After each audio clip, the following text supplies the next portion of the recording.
उस देखिए, पश्चिम बंगाल में तृणमूल कांग्रेस एक्सपायर फार्मूले और एक्सपोज सेल्फ गोल में लगी हुई है।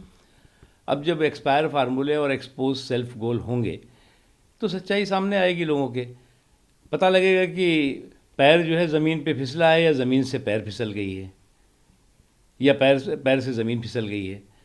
तो अगर पैर से ज़मीन फिसल जाती है तो इसी तरह के चूचू चूचू टिक चिक चिक चिक चूचू का मुरब्बा जैसे मुद्दे दिखाई पड़ते हैं। जब कहने को कुछ नहीं होता तो करने को इसी तरह के पॉलिटिकल पाखंड दिखाई पड़ेंगे आपको। क्योंकि आप अगर बताएं कि आपके कार्यकाल में आपने बंगाल की जनता के लिए, बंगाल के लोगों के लिए, बंगाल के गरीबों के लिए, कमज़ोर तबकों के लिए, नौजवानों के लिए, महिलाओं के लिए क्या किया है, वो है नहीं कहने के लिए। केवल पॉलिटिकल पाखंड और प्रपंच, इसके अलावा कुछ है नहीं। और ये चीज़ें एक के बाद एक एक्सपोज हो रही हैं। जब एक्सपोज हो रही हैं तो आप जो है वो 20वीं सदी में 18वीं सदी के एक्सपायर फार्मूले का इस्तेमाल करने की कोशिश कर रहे हैं, सिंपैथी गेन करने की कोशिश कर रहे हैं, तो वो एक्सपोज हो रहा है बार बार।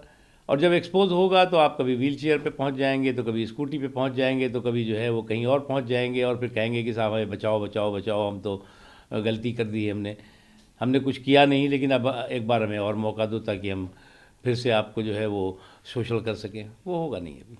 सर, ये पैर से या बंगाल फिसल रहा है तृणमूल के हाथ से, क्योंकि ममता बनर्जी तो अब व्हील चेयर से ही प्रचार कर। देखो भैया, ज़मीन पे उनका पैर फिसला है या ज़मीन उनके पैर से फिसल गई है, ये तो 2 तारीख को आपको सबको पता लग जाएगा। क्योंकि जब ज़मीन जो है वो पैर से किसी भी पॉलिटिकल सिस्टम के, पार्टी के, सरकार के फिसल जाती है तो इसी तरह की जो है वो पॉलिटिकल परपंच और पाखंड से भरपूर घटनाएं दिखाई पड़ती हैं। लेकिन सर, व्हील चेयर से जो एक फॉर्मूला निकाला है प्रचार करने का, उससे सिंपैथी तो गेन हो सकती है ना, असर पड़ सकता है चुनाव पर। मुझे क्या लग रहा है कि ये जो है वो और ज़्यादा नुकसानदेह होगा उनके लिए, क्योंकि इतना बेवकूफ़ लोग हैं नहीं। ये बहुत परिपक्व डेमोक्रेसी, और बंगाल के लोग तो बहुत ही समझदार लोग हैं।